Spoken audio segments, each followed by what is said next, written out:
Shalom dan selamat hari Minggu. Saudara yang terkasih di dalam Tuhan, di hari Minggu ini adalah minggu terakhir di tahun 2023. Saatnya kita akan meninggalkan tahun yang penuh kenangan, tahun berkah, tahun penuh kasih karunia Tuhan yang boleh kita terima.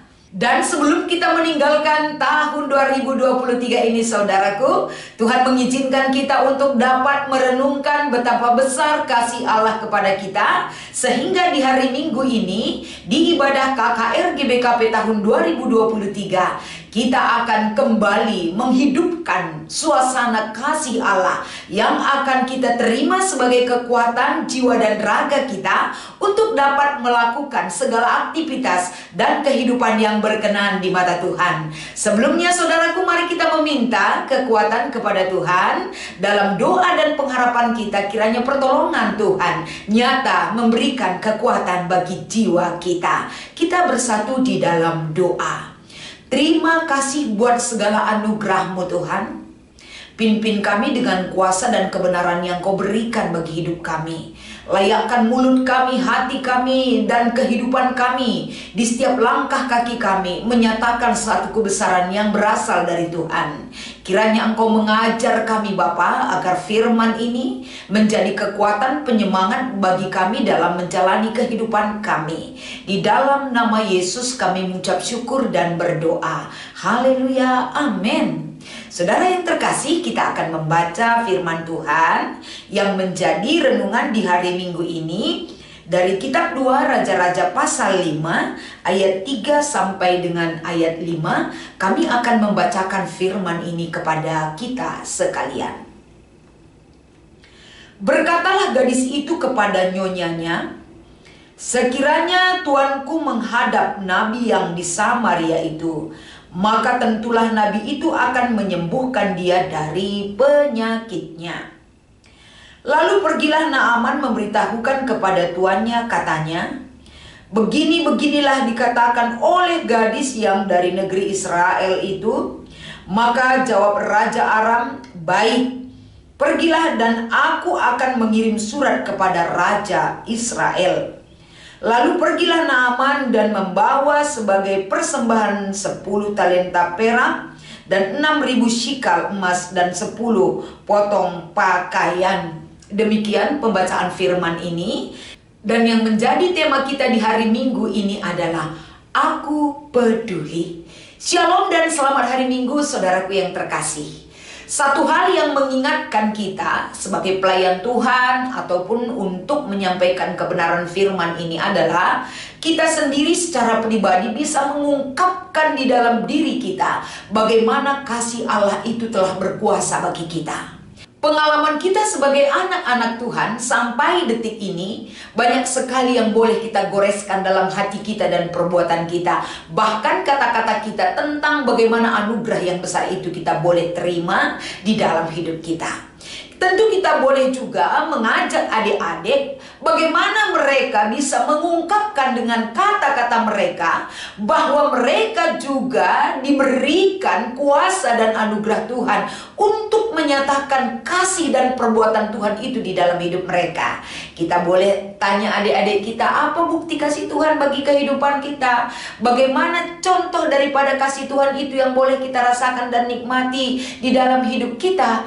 Mungkin itu sebagai penggiring bagi mereka, membukakan cakrawala berpikir mereka, perasaan mereka, paradigma mereka, kita bawa di dalam hidup dalam perubahan dan perbuatan kasih Allah yang menyertai kita. Karena Alkitab kita juga memberitakan kepada kita, karena begitu besar kasih Allah akan dunia ini, sehingga Dia mengaruniakan anaknya yang tunggal, agar setiap orang yang percaya kepadanya tidak binasa, melainkan memperoleh hidup yang kekal. Kita boleh tanya adik-adik kita, tertulis dalam kitab apa, agar mereka juga selalu mengingat-ingat itu sebagai penyemangat yang tidak boleh mereka lupakan. Jadi di minggu ini, saudaraku, kalau kita berbicara tentang kepedulian yang boleh menjadi acuan kita untuk mengembangkannya, yaitu bagaimana seorang hamba yang begitu peduli kepada tuannya, yaitu Naaman. Karena Naaman ini adalah seorang panglima Raja Aram, tapi di dalam kehidupannya dia menderita penyakit kusta. Penyakit kusta ini tentu bukan hanya menjadi fokus pemikiran Naaman seorang diri, tapi keluarganya, bahkan orang-orang yang terdekat dengan dia pun peduli dengan penyakit yang diderita oleh Naaman. Berarti kalau orang lain tahu tentang apa yang menjadi penyakit dalam jiwa ataupun raga kita ataupun tubuh kita, berarti penyakit itu sudah sangat membahayakan bagi diri Naaman, ataupun sangat mengganggu dalam aktivitasnya, ataupun satu penyakit yang tidak bisa disembunyikan lagi karena mungkin di dalam tubuh Naaman sudah parah penyakit kusta itu. Terus yang kedua saudaraku, penyakit kusta itu tentunya mengganggu aktivitas Naaman. Ketika itu terjadi dalam kehidupan Naaman, orang yang sakit sangat butuh uluran tangan dan kepedulian orang. Kepedulian itu akan bisa membantu Naaman untuk semangat menjalani kehidupannya walaupun dia dalam keadaan sakit. Kepedulian orang sangat menuntun hidupnya untuk memiliki pengharapan dia pasti bisa akan disembuhkan. Dan yang ketiga dari jiwa seorang yang sakit adalah pasti dia merasa minder dan rendah diri. Tapi ketika ada orang-orang yang peduli bagi dia, dia memiliki semangat lagi untuk sembuh dan menjalani hari-harinya. Dia merasa tidak disingkirkan hidupnya dari kehidupan sosial. Dia merasa diterima hidupnya bagi orang banyak, walaupun penyakit itu penyakit yang sangat-sangat tidak baik bagi kehidupan kalangan Israel pada waktu itu. Terkadang orang yang sakit kusta identik orang mengatakan bahwa dia memiliki dosa besar, itu kutuk dan lain sebagainya. Dia butuh kekuatan ketika itu. Tapi kekuatan itu dia peroleh dari lingkungan keluarganya, termasuk hambanya. Bisa kita bayangkan, seorang hamba yang peduli kepada penyakit tuannya adalah hamba yang memiliki hati nurani yang ikhlas dan tulus. Adalah seorang hamba yang menunjukkan kepeduliannya kepada tuannya dengan tujuan agar tuannya juga memperoleh kekuatan dan semangat untuk sembuh.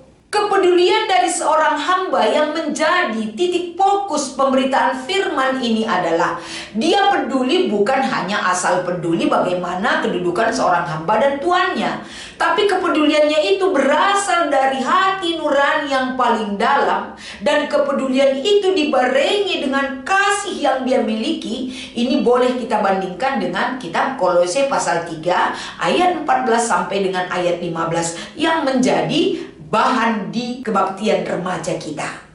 Kepedulian yang dibarengi dengan kasih adalah satu perbuatan yang kita sampaikan kepada orang lain karena kita merasakan apa yang dia rasakan itu menjadi beban hidup kepada kita. Sehingga kita juga bergumul mencari solusi bagaimana agar orang yang bisa kita peduli terhadap beban hidupnya akan memperoleh jalan keluar, akan memperoleh solusi. Itulah yang menjadi pendorong bagi hamba Naaman, sehingga dia berani untuk memberikan pendapat, dia berani memberikan jalan agar tuannya bisa sembuh dari penyakit kusta. Saudaraku yang terkasih, bagaimana kedudukan hamba dengan seorang tuan? Ini adalah satu terobosan baru. Ini adalah satu pembaharuan bagi kehidupan hubungan sosial ketika itu. Bagaimana seorang hamba berani memberikan pendapat kepada keluarga tuannya, dan bagaimana tuannya menghargai pendapat hambanya, walaupun antara hamba dan tuannya pada saat itu tidak memiliki keyakinan yang sama. Tapi kepedulian yang dibarengi dengan kasih terkadang bisa menerobos, meruntuhkan segala tembok yang menjadi pemisah di antara kedua golongan ini. Begitu juga dengan cinta kasih yang Tuhan berikan kepada kita. Adik-adik kita sendiri sebagai pelayan KKR. Begitu panjang perjalanan kehidupan kita selama tahun 2023. Banyak catatan sejarah dalam diri kita, dalam diri adik-adik kita, dalam pelayanan-pelayanan yang kita sampaikan di ibadah KKR. Pelayanan itu tentu banyak membawa kenangan suka dan duka bagi kita. Tapi dukanya tidak kita ingat, tidak menjadi satu hal penghalang bagi kita untuk menyampaikan satu anugerah Tuhan bagi anak-anaknya. Karena lebih besar cinta kasih Allah yang berkuasa bagi setiap anak-anak Tuhan. Adik-adik kita juga, bagaimana ketika mereka peduli di dalam hidupnya. Yang mereka tunjukkan kepedulian itu adalah kepada orang yang terdekat bagi dia di dalam lingkungan keluarga inti. Misalnya ada kakak abangnya, adiknya, ada orang tua sebagai wakil Tuhan yang mendidik dia, yang membesarkan dia, yang mendoakan dia, yang memberikan segala kebutuhannya. Mari kita melihat bagaimana kepedulian adik-adik kita. Apakah mereka peduli kepada orang tuanya? Mereka selalu setia bekerja keras untuk mewujudkan masa depan seperti doa-doa orang tua mereka.